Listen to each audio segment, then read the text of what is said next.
Hi again.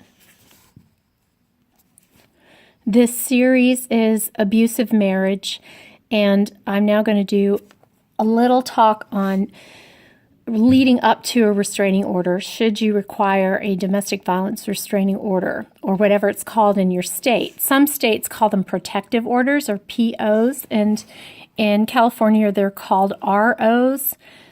So I wanted to share my experience early on because it's really important to prepare for this eventuality if you do feel that you are being verbally, emotionally, financially, or physically abused.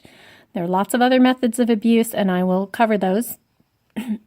But in general, the best way to be prepared to protect yourself should your spouse decide to harass you, follow you, as in my case, videotape you, etc., physically or threaten you, and then physically do things which are threatening, is to write things down, not record if it's legal in your state only, audio recordings. Just take measures to protect yourself, but also to document what's going on.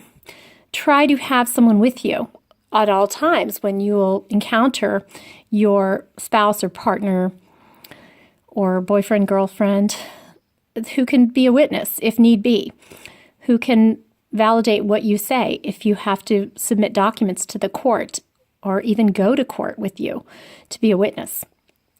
These things are really, really helpful because obtaining an RO or a PO is very much dependent on whether the judge believes what you put in your request.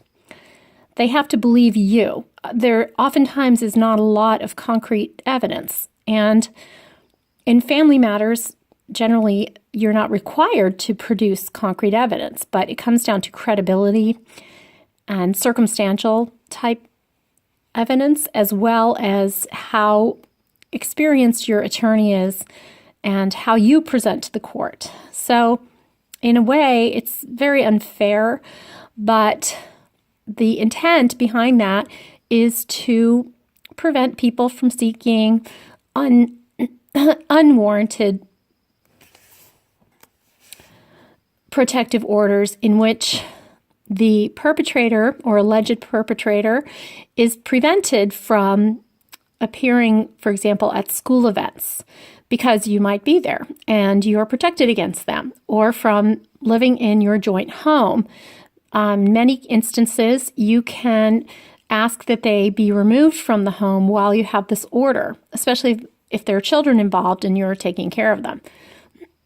So if you feel that you're in this situation, I believe that a really good approach is to purchase a sewn-in notebook, a journal, what have you, and start writing things down. Make a timeline, date the entries, put a time on them, a year, and write what happened. Write what this person said to you. You can chronicle your daily life to give some background. You took the kids to basketball practice, you made macaroni and cheese.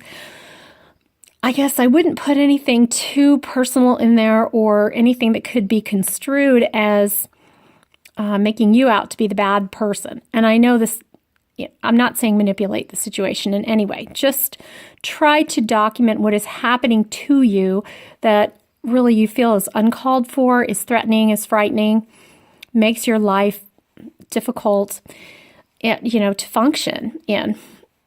My ex threatened to get me fired from my job. He threatened to lock me out of the house, changed the passwords on the bank accounts so I would not be able to access our joint funds. This is while we were still married, etc., etc.